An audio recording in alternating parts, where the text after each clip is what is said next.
வணக்கம். சமூகத்தின் இன்றைய பிரதான செய்திகளுடன் இணைந்து கொள்ளும் நான் இராசரத்தினம் மதுசன். விரிவான செய்திகளுக்குள் செல்லும் முன்னர் முதலில் தலைப்புச் செய்திகள். குடும்பத்தோடு கைது செய்யப்பட்டார் கெகிலிய ரம்புக்வெல்ல. ரத்னபுரி கொழும்பு பிரதான வீதியில் பஸ் விபத்து, 23 பேருக்கு காயம். பூசா சிறையில் சோதனை, கைதிகள் கூரையில் ஏறி போராட்டம். ஈரான் இஸ்ரேல் மோதல் இலங்கையில் ஏற்படுத்தும் தாக்கம் குறித்து விவாதிக்க சஜித் கோரிக்கை. இஸ்ரேல் ஈரான் போர் உலக பொருளாதாரத்தில் பெரும் தாக்கத்தை ஏற்படுத்தக்கூடும். செந்தில் தொண்டமான். மன்னாரில் பாடசாலை மாணவி மீது ராணுவ சிப்பாய் பாலியல் சேட்டை. சிறுவர்களுக்கு மாதாந்த கொடுப்பனவு வெளியான அறிவிப்பு. சிதறும் ஈரானிய தலைநகர் சரமாரியாக தாக்கும் இஸ்ரேல் ஏவுகணைகள். வெள்ளவத்தியில் வீடு வாங்க வேண்டுமா? கோல் ரோட்டிற்கு அருகாமையில் ராயல்டி கன்ஸ்ட்ரக்ஷனால் கட்டப்படும் தொடர்பாடி அடுக்குமுறைகள். முன்பதிவுக்கு இன்றைய முந்துகள்.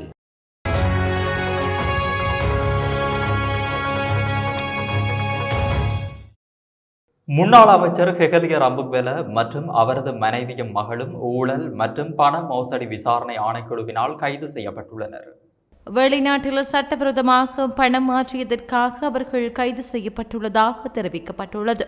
அவர்கள் லஞ்சம் மற்றும் ஊழல் விசாரணை ஆணைக்குழுவிற்கு இன்று காலை அழைக்கப்பட்டு வாக்குமூலம் பெறப்பட்ட பின்னர் குறித்த கைது இடம்பெற்றுள்ளதாக கூறப்பட்டுள்ளது. இரத்தினபுரி கொழும்பு பிரதான வீதியில் மீனான பகுதியில் பஸ்ஸுடன் லொரி மோதி விபத்துக்குள்ளாகியுள்ளது. இன்று இடம்பெற்ற விபத்தில் 23 பேர் காயமடைந்துள்ளதாக போலீசார் தெரிவித்துள்ளனர். இவ்விபத்தால் கொழும்பு ரத்னபுரி பிரதான வீதியில் போக்குவரத்து தடைப்பட்டது. விபத்தில் காயமடைந்தவர்கள் எகலியகொட வைத்தியசாலையில் சேர்க்கப்பட்டுள்ளனர். இந்த விபத்து தொடர்பில் எகலியகொட போலீசார் மேலதிக விசாரணைகளை மேற்கொண்டு வருகின்றனர். மட்டக்களப்பு தலைமையக போலீஸ் பிரிவுக்குட்பட்ட கூலாவடி பகுதியில் உள்ள புகையிரத கடவையில் கார் ஒன்று புகையிரதத்தில் மோதுண்ட நிலையில் ஒருவர் படுகாயமடைந்துள்ளார். கூலாவடியில் உள்ள புகையிரத கடவை புகையிரதம் செல்லும் நேரத்தில் மூடப்படாத நிலையில் அதனூடாக கடக்க முனைந்த கார் ஒன்றே இவ்வாறு விபத்தில் சிக்கியுள்ளது. இதன்போது காரினை செலுத்திச் சென்றவர் படுகாயம் அடைந்துள்ள நிலையில் மட்டக்களப்பு போதனா வைத்தியசாலையில் அனுமதிக்கப்பட்டுள்ளார். புகையிரத கடவையில் கடமையாற்றும் புகையிரத கடவையாளர் இன்மையினால் தொடர்ச்சியாக கடவையூடாக பயணிப்பவர்கள் அச்சுறுத்தலுக்குள்ளாகி வருகின்றனர். இது தொடர்பில் பல தடவைகள் ஊடகங்கள் வாயிலாக கொண்டுவரப்பட்ட போதிலும் இதுவரையில் நடவடிக்கைகள் எதுவும் முன்னெடுக்கப்படவில்லை. பூசா சிறைச்சாலையில் மேற்கொள்ளப்படும் கடுமையான சோதனைகளுக்கு எதிர்ப்பு தெரிவித்து 5 கைதிகள் சிறைச்சாலையின் கூரையில் ஏறி போராட்டம் நடத்தினர். இன்று காலை முதல் இந்த கைதிகள் போராட்டத்தில் ஈடுபட்டுள்ளதாக கூறப்படுகிறது. தோட்ட தொழில்துறையில் ஈடுபட்டிருந்த தொழிலாளர்களை குளவிகள் கொட்டியதால் 8 பேர் பொகவந்தலாவ மருத்துவமனையில் அனுமதிக்கப்பட்டு சிகிச்சை பெற்று வருகின்றனர். பொகுவந்தலாவ கெக்கரஸ்ட் வோல்டு தோட்டத்தில் தேயிலை தளர்கள் கொய்யும் தொழிலில் ஈடுபட்டிருந்த தொழிலாளர்களே குளவிக்கோட்டுக்கு இலக்காகியுள்ளனர். இந்த சம்பவம் இன்று மதியம் இடம்பெற்றுள்ளது. மருத்துவமனையில் அனுமதிக்கப்பட்டிருப்பவர்களில் 7 பேர் சிகிச்சைகளின் பின்னர் வீடு திரும்பியுள்ளதாகவும் 8 பேர் தொடர்ந்தும் வைத்தியசாலையில் தங்கி சிகிச்சை பெற்று வருவதாகவும் வைத்தியசாலை வட்டாரங்கள் மேலும் தெரிவித்தன. கொலன்னாவ நகர சபைக்கு ஐக்கிய மக்கள் சக்தியின் சார்பில் போட்டியிட்டு அதிக வாக்குகளை பெற்று தேர்ந்தெடுக்கப்பட்ட நாரகேன் பிகே சுசில்குமார கோஸ்தாவின் கட்சி உறுப்புரிமை இடைநிறுத்தப்பட்டுள்ளது. ஐக்கிய மக்கள் சக்தியின் பொதுச் செயலாளர் ரஞ்சித் மத்தம பண்டாரவின் கையொப்பத்துடன் வெளியிடப்பட்ட அறிக்கையில் இந்த விடயம் கூறப்பட்டுள்ளது. கொலன்னாவ நகரசபையின் தலைவர் மற்றும் பிரதி தலைவரை நியமிப்பதில் ஐக்கிய மக்கள் சக்தியின் நிர்வாகக் குழு மற்றும் கட்சி செயற்குழுவின் முடிவுக்கு இடங்க செயற்படாததால் உடனடியாக அமுலுக்கு வரும் வகையில் அவரின் கட்சி உறுப்புரிமை இடைநிறுத்தப்பட்டுள்ளதாக அந்த அறிக்கையில் குறிப்பிடப்பட்டுள்ளது. அரசாங்க மற்றும் தனியார் பராமரிப்பு நிலையங்களில் உள்ள சிறுவர்களுக்கு மாதாந்த கொடுப்பனவு ஒன்றை வழங்க அரசாங்கம் தீர்மானித்துள்ளது. மகளிர் மற்றும் சிறுவர் விவகாரங்கள் அமைச்சர் இது தொடர்பில் முன்வைத்து அமைச்சரவை பத்திரம் ஒன்றிற்கான அனுமதியை அமைச்சரவை வழங்கியுள்ளது. அதன் பிரகாரம் பராமரிப்பு நிலையங்கள் மற்றும் வீதியோரங்களில் வாழும் சிறுவர்களுக்கு மாதாந்தம் 5000 ரூபாய் வீதம் வழங்கப்பட உள்ளது. அவற்றில் 3000 ரூபாவை அவர்கள் தங்கி வாழும் பராமரிப்பு நிலையங்களுக்கு வழங்கவும், மிகுதி 2000 ரூபாவை சிறுவர்களின் எதிர்கால நலன் கருதி சேமிப்பு திட்டம் ஒன்றில் வைப்பு செய்யவும் அரசாங்கம் தீர்மானித்துள்ளது. அதற்காக இதற்காக தேசிய சேமிப்பு வங்கியின் ஒத்துழைப்பையும் அரசாங்கம் பெற்றுக் கொண்டுள்ளமை குறிப்பிடத்தக்கது. இஸ்ரேல் ஈரான் மோதல் இலங்கையில் ஏற்படுத்தும் தாக்கம் குறித்து விவாதிக்க பாராளுமன்ற விவாதம் நடத்த நேரம் ஒதுக்குமாறு எதிர்க்கட்சித் தலைவர் சஜித் பிரேமதாச கோரிக்கை விடுத்துள்ளார். இன்று சபாநாயகர் கலாநிதி ஜகத் விக்ரமரத்னவிடம் அவர் இந்த கோரிக்கையை விடுத்துள்ளார். இது தொடர்பில் மேலும் தெரிவிக்கையில் எதிர்க்கட்சித் தலைவர் சஜித் பிரேமதாஸ் 20 பாராளுமன்ற உறுப்பினர்களின் கையொப்பங்களுடன் விவாதம் நடத்த கோரும் தீர்மானத்தை முன்மொழிந்தார். இஸ்ரேலில் 10,000க்கும் மேற்பட்ட இளைஞர்கள் தற்போது வேலை செய்கிறார்கள். அதேபோல ஈரானுக்கு இலங்கை அதிகளவு தேயிலை ஏற்றுமதி செய்யப்படுகிறது. இஸ்ரேல் ஈரான் மோதல் காரணமாக மசகு எண்ணெயின் விலையும் அதிகரிக்கும் எனவும் எதிர்பார்க்கப்படுகிறது. எனவே இந்த மோதல் குறித்து விவாதிக்க இன்று அல்லது நாளை விவாதம் நடத்த அழைப்பு விடுத்தார். இஸ்ரேல் ஈரான் போர் உலக சமாதானத்திற்கும் பொருளாதாரத்திற்கும் பெரும் பாதிப்பு. உடனடியாக முடிவுக்கு கொண்டுவர ஐநாவும் உலக நாடுகளும் தலையிட வேண்டும் என இலங்கை தொழிலாளர் காங்கிரஸ் தலைவர் செந்தில் தொண்டமான் வலியுறுத்தியுள்ளார். இஸ்ரேல் மற்றும் ஈரான் இடையில் ஏற்பட்டுள்ள போரை உடனடியாக முடிவுக்கு கொண்டு வந்து வளைகுடா நாடுகள் மற்றும் மேற்காசிய பிராந்தியத்தில் ஏற்பட்டுள்ள பதற்றமான சூழல் மற்றும் அமைதியின்மையை போக்க ஐநாவும் உலக நாடுகள் தலையிட வேண்டும் என இலங்கை தொழிலாளர் காங்கிரசின் தலைவர் செந்தில் தொண்டமான் வலியுறுத்தியுள்ளார். இஸ்ரேல் ஈரான் போரால் பல மில்லியன் கணக்கான மக்கள் மேற்காசிய பிராந்தியத்தில் பாதிக்கப்பட்டுள்ளனர். குறிப்பாக ஈரான், இஸ்ரேல், பாலஸ்தீனம், ஏமன் போன்ற நாடுகளில் தினமும் பல 100 பேர் இறக்கின்றனர். ஈரானிலிருந்து பல லட்சக்கணக்கான மக்கள் வெளியேறி வருகின்றனர். மனித குலம் தோன்றி பல்லாயிரம் ஆண்டுகளை கடந்து இன்று நாகரிகமான மற்றும் நவீன தொழில்நுட்ப உலகில் வாழ்ந்து கொண்டிருக்கின்றோம். உலகம் முழுவதும் சமாதானம் மற்றும் ஒற்றுமையை பேண சகல நாடுகளும் செயற்படுகின்றன. அதற்காகவே ஐக்கிய நாடுகள் சபை உட்பட பல்வேறு உலகளாவிய அமைப்புகளும் உருவாக்கப்பட்டுள்ளன. இஸ்ரேல் ஈரான் போர் அந்த இரு நாடுகளில் மாத்திரம் தாக்கத்தை ஏற்படுத்தக்கூடியதல்ல, அது ஒட்டுமொத்த உலக பொருளாதாரத்திலும் பெரும் தாக்கத்தை ஏற்படுத்தக்கூடியது.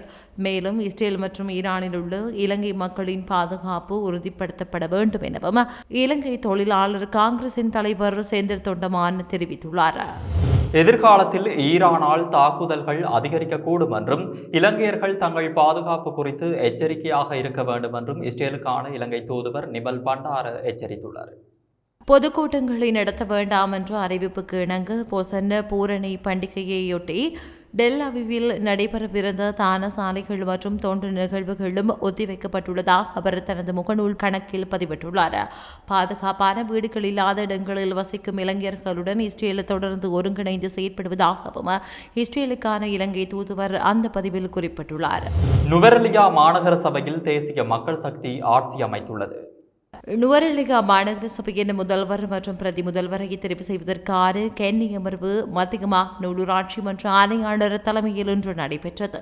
மாநகர முதல்வரை தெரிவு செய்வதற்கு திறந்த வாக்கெடுப்பு இன்று மாநகர சபையில் நடைபெற்ற போது தேசிய மக்கள் சக்தி உறுப்பினர் உபானி வணிகசேகர 14 வாக்குகளை பெற்று நகர முதல்வரானார். நுவரெலியா மாநகர சபையில் தேசிய மக்கள் சக்தி 12 ஆசனங்களை பெற்ற நிலையில் இலங்கை தொழிலாளர் காங்கிரசின் 2 உறுப்பினர்களும் ஆதரவாக வாக்களித்தனர்.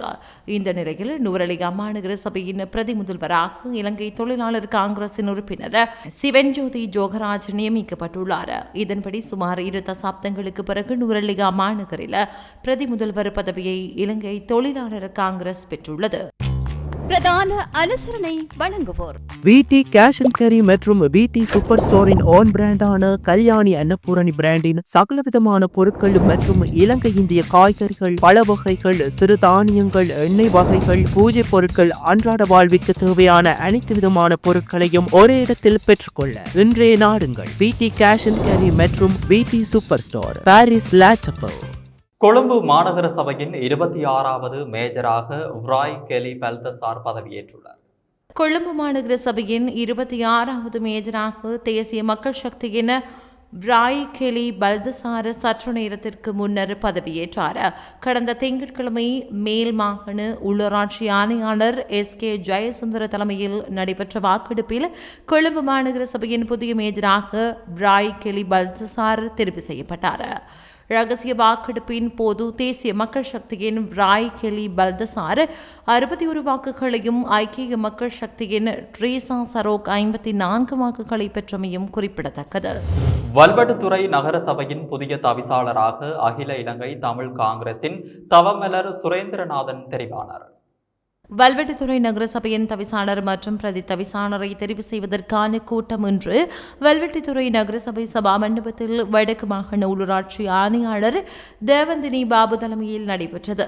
16 உறுப்பினர்களை கொண்ட வல்வெட்டித்துறை நகரசபைக்கு நடைபெற்று முடிந்த உள்ளூராட்சி சபை தேர்தலில் அகில இலங்கை தமிழ் காங்கிரஸ் 7 ஆசனங்களையும், இலங்கை தமிழரசு கட்சி 5 ஆசனங்களையும், தேசிய மக்கள் சக்தி 3 ஆசனங்களையும், ஈழ மக்கள் ஜனநாயக கட்சி 1 ஆசனத்தையும் கைப்பற்றியது. தவிசாளர் பதவிக்காக அகில இலங்கை தமிழ் காங்கிரஸ் சார்பில் போட்டியிட்ட தவமலர் சுரேந்திரநாதனுக்கு 7 பேரும், இலங்கை தமிழரசு கட்சி சார்பில் போட்டியிட்ட மகாலிங்கம் மயூரனுக்கு 6 பேரும் ஆதரவு வழங்கினர். தேசிய மக்கள் சக்தியின் 3 பேரும் வாக்களிப்பில் நடுநிலை வகித்தனர். பிரதி தவிசாளராக அகில இலங்கை தமிழ் காங்கிரசின் நாகதம்பி பத்மநாதன் தெரிவானார். இன்றும் மூதூர் எரிபொருள் நிரப்பு நிலையத்தில் நீண்ட வரிசையில் காத்திருந்து எரிபொருள் நிரப்பியதை அவதானிக்க முடிந்தது. மூதூர் IOC எரிபொருள் நிரப்பு நிலையத்தில் எரிபொருள் பெற்றுக்கொள்வதற்காக வாகனங்கள் இன்று பகல் நீண்ட வரிசையில் காத்திருந்து எரிபொருள் நிரப்பியதனை அவதானிக்க முடிந்ததாக அங்கிருக்கும் எமது செய்தியாளர் தெரிவித்தார். மோட்டார் சைக்கிள்கள், முச்சக்கர வண்டிகள் உள்ளிட்ட நூற்றுக்கணக்கான வாகனங்கள் இவ்வாறு நீண்ட வரிசைகளில் காணப்பட்டமை குறிப்பிடத்தக்கது. மன்னார் மடு பிரதேசத்திலிருந்து முருங்கன் பகுதியில் உள்ள பாடசாலைக்கு அரச பேருந்தில் பயணித்துக் கொண்டிருந்த பாடசாலை மாணவி மீது அப்பேருந்தில் பயணித்த ராணுவ சிப்பாய் ஒருவர் பாலியல் சேட்டை மேற்கொண்டுள்ளார்.